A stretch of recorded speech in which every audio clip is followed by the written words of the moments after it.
예도입니다. 존재의 숲에 봄이 왔습니다. 어제 이재명 대표가 유발 하라리와 AI 시대라고 하는 주제로 대담을 했죠. 그죠? 국힘 의원들 권성동과 나경원 등등을 포함하여 많은 의원들이 전환기를 강사로 모셔놓고 세미나를 듣고 앉아 있는데, 아니면 정광훈, 소년보와 같은 구구 개신교 목사들에게 대가리를 숙이면서 행보를 하고 있는데, 이재명 대표는 12월 3일 이후로 다양한 세계적인 언론사들, 워싱턴 포스트, 월스트리트, 블룸버그 등등과 인터뷰를 나누고, 그죠? 어제는 유발 하라리와 대담을 했는데, 그래도 철학자로서 정치권, 대한민국 정치권에서 들을 수 있는, 그래도 뭐 조금 들을 수 있다라고 생각할 수 있는 대담이 아니었을까 생각합니다. 예도는 그걸 들으면서 역시 이재명이라고 생각을 했는데, 24년 전에 2001년 6월에 김대중 대통령이 그 당시에 세계적인 미래학자였던 제3의 물결 엘빈 토플러와 대담을 했죠. 그죠? 역시 대한민국의 디지털 세계를 열어가는 데 있어서 중추적인 역할을 하게 됐는데요. 김대중 대통령이 떠올랐습니다. 그 이후로 정치권에서 이런 세계적인 석학과 세계 속의 대한민국의 그림을 그리는 그런 인물들은 사실 없었다고 해도 과언이 아니죠. 그죠? 그런데 한 24년 이후에, 김대중 이후에 이재명이 마침내 이런 대담을 함으로써 예도는 많은 것들을 생각하게 되었는데요. 유발 하라리는 이미 대한민국의 사피엔스, 호모데우스, 넥서스 등과 같은 작품들로 알려져 있죠. 그죠? 예도는 이미 거기에 나오는 내용들을 2년 전에 AI 시대가 무르익으면 이라고 하는 강의를 통하여 핵심 주제들을 이미 이야기했습니다.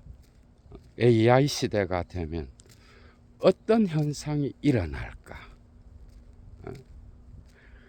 마르크스가 다시 돌아오지 않을까 하면서 웃으면서 존재의 숲에서 강의를 했던 기억이 나는데요. 어제 강의를 들으면서 예도는 역시 이재명이 아니라고 한다면 이런 사고를 할 수 있을까? 여러분도 한번 생각해봐. 이게 뭐 민주당 대표고 이런 문제를 떠나서 오늘 안철수가 그랬잖아. 이재명 대표는 유발 하라리를 만나기 전에 자기를 만나야 된다는 거야. 안철수가 우리나라에서 4차 산업 시대가 되면 사회는 어떻게 될까? AI 시대가 되면 어떤 변화가 일어날까? 이런 문제에 가장 잘 대처하는 그런 지도자로 알려져 있잖아. 그죠? 안철수가? 그리고 자칭 그런 이야기를 많이 했어. 안철수가. 아니, AI 기술이라든지 또 그 기술이 갖고 있는 다양한 기능들, 그리고 거기에 대해서 조금 연구를 하면 AI 전문가요. 그리고 AI 시대에 4차 산업 시대에 자기가 뭔가를 바꿔 놓을 수 있는 대한민국의 적격의 지도자다라고 하는 게 성립되나요? 안철수의 한계는 뭐야, 여러분? 안철수 같은 자가 과연 AI 시대의 변화를 통하여 그 시대에 성장이 일어나면서 만들어내는 균열 지점, 분배의 문제를 과연 사유할 수 있을까? 과연 세계 속에서의 대한민국에 대한 그림을 안철수가 그리고 있을까? 응? 똥폼만 잡지? 기회주의자요, 그죠? 과연 우리나라 정치인들 가운데 이런 세계적 지평 안에서 이재명과 같은 저런 대담을 할 수 있을까? 의문입니다. 물론 유발 하랄이라고 하는 그런 석학의 이야기도 재미있었지만 이재명 자신의 자기의 철학으로 펼쳐나가는 다양한 질문과 응답들은 뭐 예도가 볼 때 오늘날 철학자들, 그죠? 바디우와 슬라보의 지적이 앉아 있어도 그래도 한국 정치인들 중에 이런 정도로 자기의 철학을 전개하면서 대한민국의 미래를 이야기하는 자도 있구나 하면서 고개를 끄덕끄덕 했을 거예요. 예도도 들으면서 정말 정치권에서 닭싸움만 하고 온갖 평론가 새끼들이 법실증주의에 빠져서 세계 속의 대한민국은커녕 대한민국 안에서 밥그릇이 어떻게 될까 인물 평론하는 수준으로 그치는 그런 거잖아, 그죠? 법실증주의자 법 공부한 새끼들이 대한민국에서 여전히 판을 치고 있는 거야. 맨날 같은 소리 하고 형량이 어떻게 될까 이런 개소리들만 듣다가 오랜만에 세계 속에서 대한민국 속의 세계를 생각할 수 있는 넓은 지평을 생각해 볼 수 있었다라고 하는 것. 물론 철학을 통하여 그리고 외신들을 통하여 대한민국 안에서 벌어지는 다양한 사건들을 철학자로서 사유하긴 했지만은 그러나 대한민국 정치인이 세계적 석학과 대화를 나누는 가운데에서 오랜만에 귀를 즐겁게 하는 그런 시간을 가졌다는 거예요. 지금 국힘이 구구에 빠져서 구구 개신교 목사들, 그죠? 그 대한민국의 상식 수준도 안 되는 지성을 가진 자들, 전환길 같은 자들에게 세미나를 듣고 앉아 있잖아, 지금. 여러분도 한번 생각해봐. 그리고 그런 자들을 또 빨고 있는 게 현실이잖아, 그죠? 이 구구적 세계관에 빠져 있는 자들, 공산주의라고 하는 단어만 들어도 경기를 하면서 그게 뭔지도 모르면서 이들이 말하는 공산주의는 한마디로 말하면 세계의 역사 속에 존재하지 않았던 거예요. 북한의 공산주의 지금은 완전 3세대 독재에 근거한 자기들만의 정치체제잖아, 그죠? 이건 공산주의도 아닌 거야. 그걸로부터 나온 공포를 통하여 자기들이 만들어내. 지금은 또 중국 공산당으로 옮겨져 있잖아, 그죠? 이런 공산주의 개념에 빠진 이런 자들의 지성은 또 어제 이재명이가 대담을 하면서 유발 하라리와 웃으면서 말했던 자기를 공산주의자라고 한다. 무슨 분배 문제만 나오면 공산주의를 갖고 와서 공격을 하면서 자기들의 어떤 정치적 입지를 굳히는 그런 수준. 정말 이런 것들은 뭐 통하지가 않죠, 그죠? 이런 수준의 지성을 갖고 지금 이러고 앉아 있는데 이재명이는 유발 하라리와 대화를 한 거예요. 얘도 철학자로서 볼 때는 뭐 재미있었어요. 이미 뭐 다 대부분 다 아는 내용이지만 중요한 것은 AI 시대가 되면 계속해서 발전하게 되면 물론 서서히 진행되겠지만은 분배 문제가 나타날 수밖에 없죠, 그죠? 왜냐하면 AI가 많은 직업들을 대체하게 될 것이고, 그리고 노동시장에서 팔려나가지 않는 노동의 수요로부터 배제된 자들이 많이 나타나게 될 거다. 그렇게 되면 어떻게 많은 사람들이 직업 없이 살아갈 수 있을까? 뭐 고민해야죠, 당연히, 그죠? 예도도 이미 2년 전에 했던 AI 시대가 무르익으면서 그걸 다루었습니다. 웃으면서 마르크스가 돌아오지 않을까. 그러나 거기서 마르크스는 19세기에 헤겔의 역사 철학 안에서 자기만의 프롤레타리아 혁명을 이야기했던 그 마르크스가 아닌 거예요. 19세기의 거대 담론의 마르크스가 아니라 그 이후에 알투세르를 통해서도 마르크스를 위하여 자본론 읽기 등등해서 계속 수정되죠, 그죠?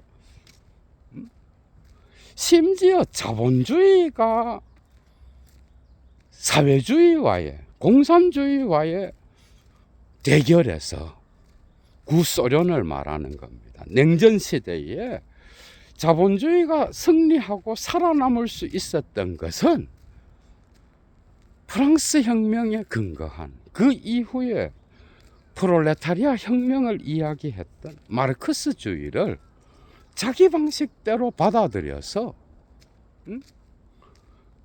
세금을 통한 복지 정책을 썼고, 그죠? 그래서 자본주의의 어떤 독주를 어느 정도 인간의 얼굴을 한 모습으로 바꾸어 왔기 때문에, 물론 슬라보의 지적은 지금의 상황 역시도 철저한 비판을 통하여 뒤집어야 된다라고 말하겠지만, 그러나 어쨌든 자본주의가 자기 스스로를 수정하면서 그래도 더 많은 자들이 부를 획득하여 살아갈 수 있게끔 하는, 정치는 이것을 위하여 존재하잖아, 그죠? 뭐 양육강식, 헐버트 스펜서가 말했던 다윈이즘적 사회론을 이야기했던 적자생존, 뭐 가만 놔두면 알아서 돌아간다, 강한 놈이 적응하는 놈이 이긴다, 뭐 이대로 놔뒀다 그러면 그 사회가 어떻게 됐겠어, 그죠? 그럼 정치가 무슨 필요가 있어? 가만 있어도 그런 사회는 존재하게 되는 거야, 그죠? 그러나 자본주의는 끊임없이 이런 공적 영역에서의 성장만이 아니라 성장 이후에 분배가 뭔지를 세금과 복지 정책, 다양한 정책을 통하여 수정해 왔기 때문에 존재할 수 있었고, 오늘날은 한계에 부딪힌 거예요. 그래서 지금 세계적 현상으로서 양극화뿐만 아니라 다양한 방식으로 자국의 이익을 주장하는 구구들이 준동을 하고 있잖아, 그죠?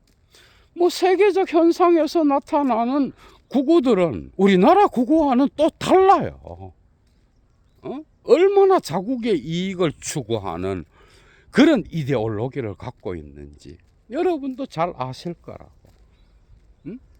우리는 뭐 전환길 같은 자가 국회의원들, 국힘의원들하고 그쪽 다양한 정책을 입안하는 자들을 가르치고 세미나를 열고 있는 수준이잖아, 그죠? 정말 지나가는 개새끼가 웃을 일인 거야. 소가 아니라. 그러고 있는데 이재명 대표는 이런 분배의 문제,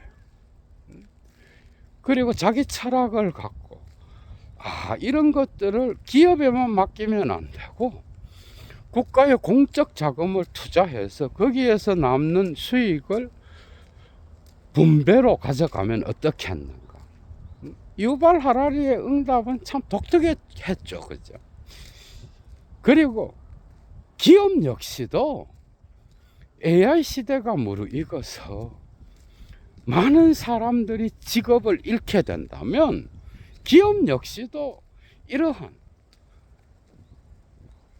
전체의 사람들이 살아갈 수 있는 일에 무관심할 수는 없다라고 하는 것. 19세기의 산업화 시대에 아동 노동 착취가 일어났잖아, 그죠? 그걸 언급하면서 기업 역시도 이러한 변화의 과정, AI 시대가 되면 이런 변화의 과정을 결코 무시하지 못할 거다. 이게 건강한 자본주의잖아, 그죠? 인간의 모습을 한 자본주의, 이걸 고민하는 게 이재명 외에는 없어요. 안철수가 무슨 AI 시대 전문가야, 안철수 같은 자가. 코미디인 거지. 우리 대한민국 국민은 어디 뭐 엘리트주의, 어디서 공부 좀 했다 그러고 그 새끼가 사유가 어떻든 저떻든 뭐 거기서 했다 그러면 모든 분야에서 다 잘하는 것처럼 착각하는 게 있잖아. 대한민국 국민만큼 교육에 대한 이 엘리트주의에 가스라이팅 돼 있는 그런 OECD 국가가 있을까? 안철수 같은 게 무슨 4차 산업의 전문가예요.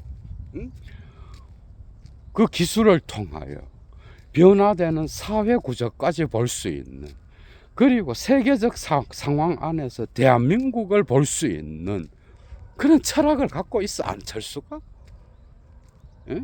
그냥 뭐 돼 가는 대로 돼 가겠지 뭐.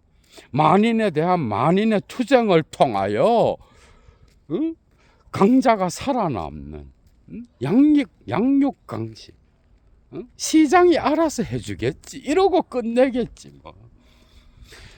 그리고 세계적 자본주의에서 그죠, 극단적 자본주의를 추구하는 미국을 중심으로 다양한 국가들이 그죠, 이 분배 문제를 신경 안 쓴 그런 정치인이 없어요.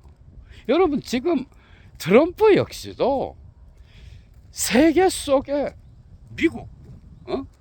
미국 안에서의 세계를 보면서 자국 국민을 위한 분배 문제 얼마나 신경 써. 정치는 이런 균열 지점을 파악하고 거기에 대한 대책을 세우는 게 정책이잖아, 그죠? 뭐 전환길 같은 자한테 강의를 들어서 그런 게 나오겠어? 유발 하라리와 어깨를 나란히 하면서, 그러니까 많은 사람들이 이런 시대가 돼서 분배 문제를 이야기하니까 자기를 공산주의자라고 하더라. 이게 속아 웃을 일이야. 공부 좀 한 사람들, 유발 하라리 같은 그런 지성이 아니라 뭐 공부 좀 한 상식을 가진 사람도 그죠? 이런 공산주의자라고 하는 이런 문자에 그냥 넘어가는 그런 수준의 지성은 아닌 거야. 유발 하라리가 웃잖아. 공산주의자.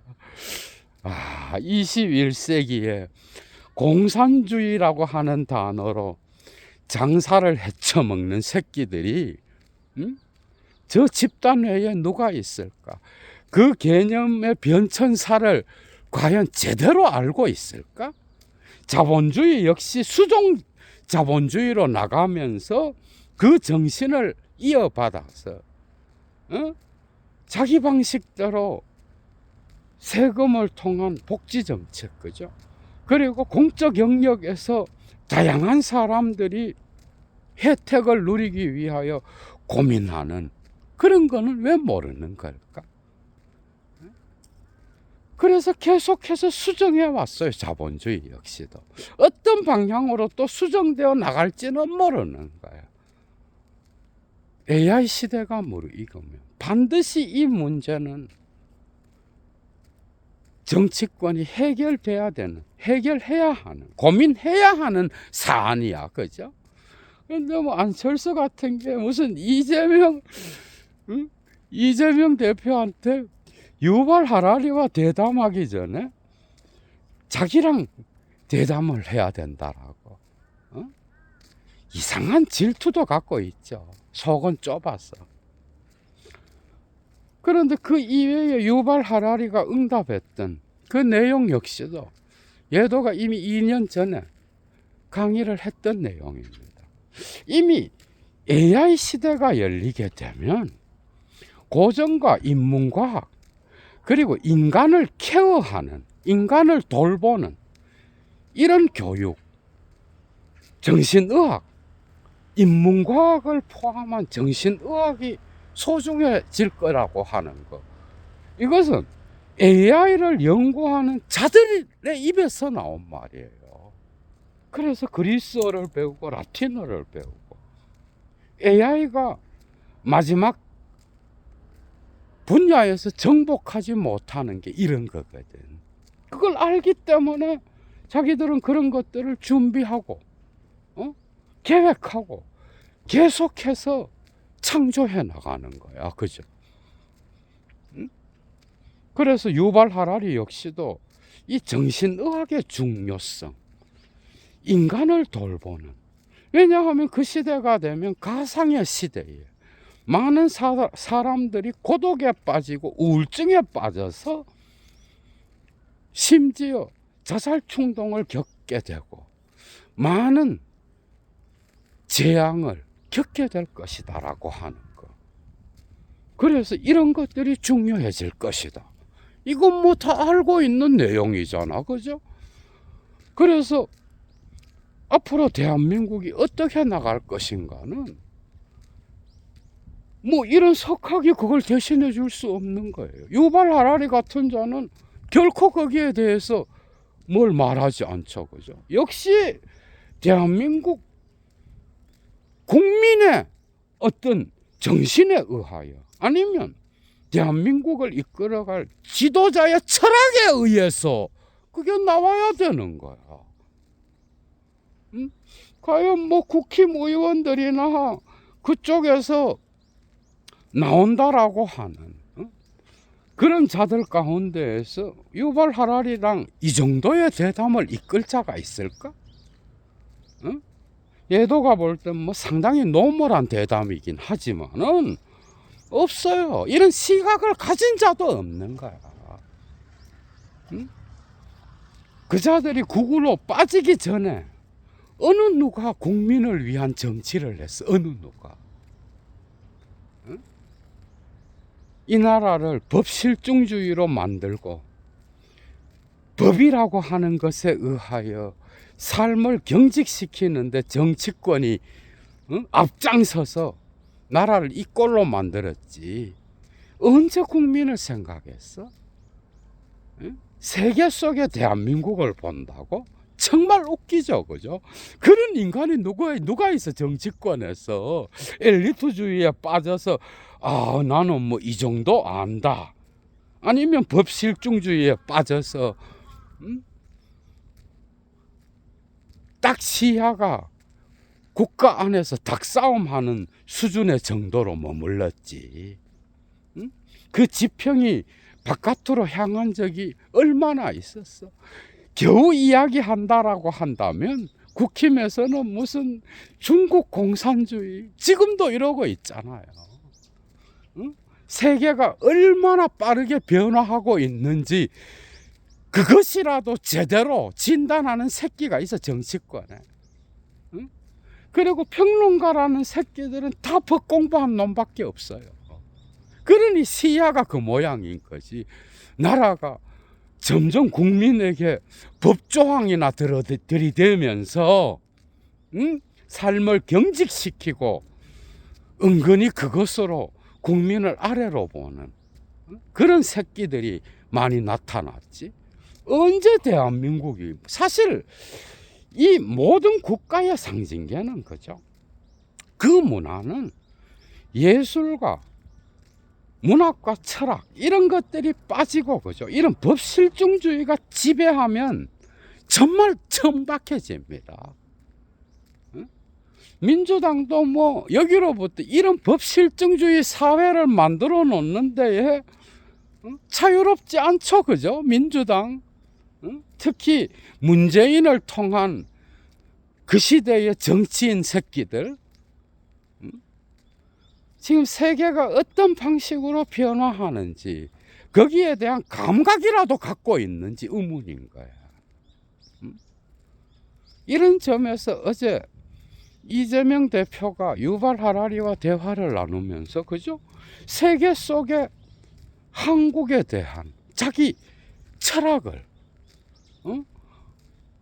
여러 지점에서 예전은 파악할 수 있었는데 그런 것들을 보여주었다라는 건 엄청난 거야.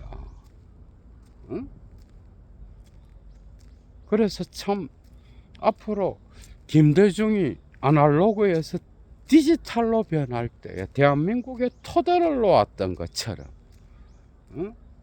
이재명을 통하여 또 다른 이 세계적 변화 가운데에서 대한민국이 도약할 수 있는 그런 토대가 놓아줬으면 얼마나 좋을까.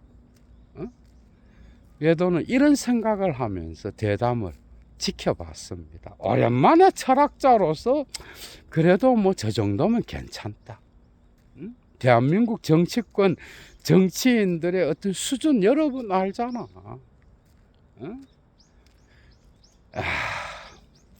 얘도 물러갑니다, 여러분. 주스.